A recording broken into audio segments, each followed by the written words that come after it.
what is it in English? I forget what it is in English. Or did they even translate it into English? It's the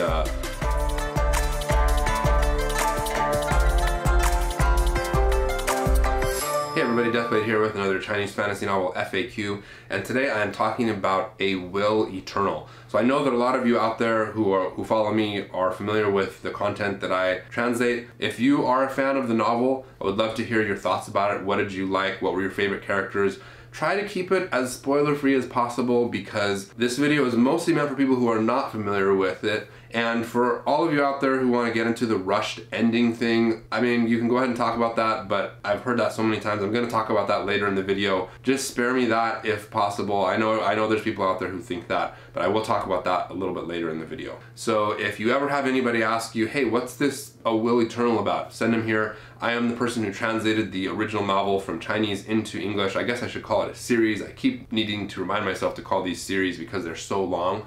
A Will Eternal is a little bit shorter than the author's other works, but I would say it's probably as long as the Harry Potter series, not quite as long as Wheel of Time by Robert Jordan, but it's a very, very, very long story. Depending on when you're coming across this video, it may or may not have been released on Amazon. As of recording it, it has not yet been released on Amazon in ebook format. The book is actually completely edited, but the cover art is still being generated and there's still stuff going on behind the scenes with the Wuxia World ebook program. So anyway, as of the release of this video, if you're interested in reading the novel A Will Eternal, I ask that you please go to Wuxia World to do that. There are many pirate sites out there, but the pirate sites do not support me and I am the translator. So I would very much appreciate it if you did go to Wuxia World, or depending on if you're watching this video a little bit later on down the line, you can go to Amazon to search for the ebooks and you can find the entire series there eventually. One of the reasons why I'm doing this video is there is an animated version of this novel, or at least part of this novel, that's coming down the pipe. There's a trailer out there for it. I'll try to track it down and put a link in the description below. But that animated version is coming soon, and it's by the same studio who did the very, very popular Modao Zushi, I think is what it's called, which was a kind of a xianxia danmei novel. Anyway, the same studio, so I expect the animation to be pretty good. Based on the trailer, I'm fairly certain that the animated version is going to be dealing with the developments of the first several dozen chapters. I don't think it'll go past 100 chapters. I'm not going to get into any spoiler content here, but for anybody out there who perhaps sees the animated version and is curious about what the original content is like, or maybe just hears the name, I hope that eventually they can all find this video and hear straight from the translator's mouth a little bit about what the novel is like. So the novel is about the main character, Bai Xiaochun, and he is a rascal and he fears death. He's scared of dying. That is his main motivating force in the novel, is that he is scared of dying. Because of that, he's pretty much a coward, but there's an opposite side to that. I'm not going to get into spoilers. He usually will run away from a fight because he's scared of getting hurt, but there are circumstances in which he will fight, and when he does a really good job. He's very powerful. The novel itself starts out with him essentially being pulled into the cultivation world by a turn of events that's revealed in chapter 1. He ends up being taken to a place called the Spirit Stream Sect, where he starts out as basically a low-ranking disciple and then eventually works his way up through the ranks and gets involved with a whole bunch of crazy shenanigans. This novel or series is a comedy series. I would say that's the best way to describe it.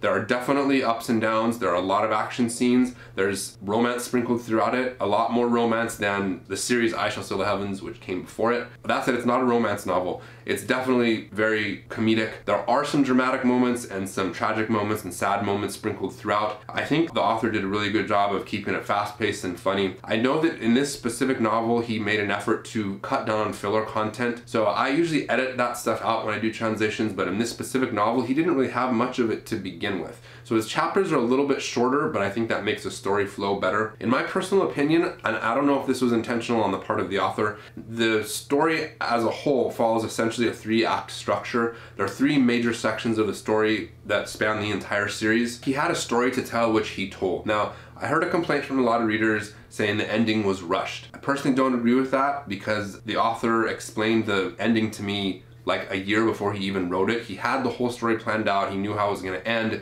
So it's not as if he was like just, rushing to finish it or something. He knew what he was doing.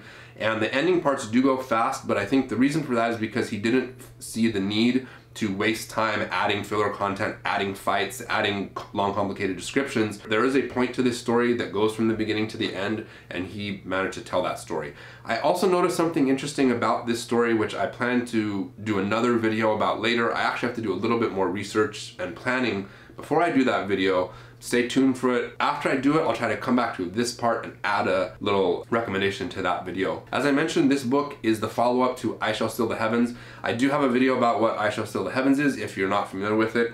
If you are coming to this video after having watched the animation of A Will Eternal, or for some other reason, and you're interested in reading the novel, I actually suggest that you try out I Shall Steal the Heavens first. I Shall Steal the Heavens should also soon be on Amazon in ebook format. And the reason that I say that is that there is some connection between these two novels. Now, it is a standalone novel. A Will Eternal is standalone for basically 95 or 98 or maybe even 99% of the novel and the story. There is nothing that really connects it to any of the author's other works. However, there is something toward the very end, a few chapters, which kind of touch on a major sort of overarching mega plot that connect all of the author's various works.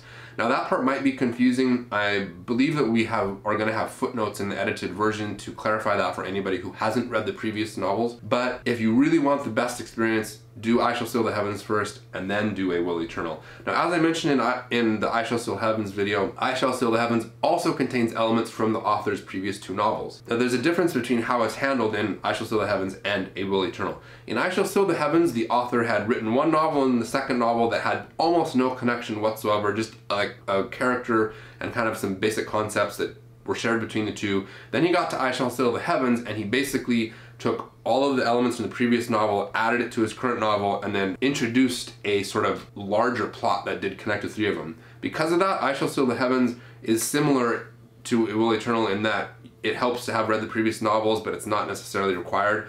I personally feel that it's better to read I Shall Steal the Heavens and then A Will Eternal. I think you can read I Shall Steal the Heavens without reading Renegade Immortal and Pursuit of the Truth. If you have access to all of them, then obviously the best way is to read them in the order in which the author wrote them, which would be Renegade Immortal, Pursuit of the Truth, I Shall Steal the Heavens, A Will Eternal. A question that often comes up, and I have a whole video explaining the end of A Will Eternal because it's a little bit, there are some questions that are left unanswered. One of the biggest questions is, when does it take place? If you're interested in that, go to my video talking about the end of A Will Eternal, where I get into the details about that. If you'd like to read any of these novels, I'll put links to all of them in the description below that I'll try to update in the future as the ebooks become available, because Renegade Immortal, I Shall Steal the Heavens, and A Will Eternal are all Wuxia World books. They're all complete translations.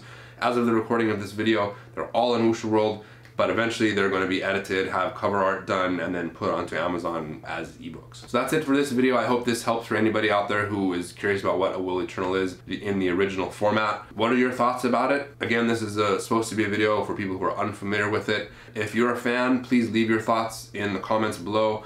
What are your favorite characters? What are your favorite parts of the novel? But without getting too much into spoiler stuff. And if you like this sort of content, please do like and subscribe. Meanwhile,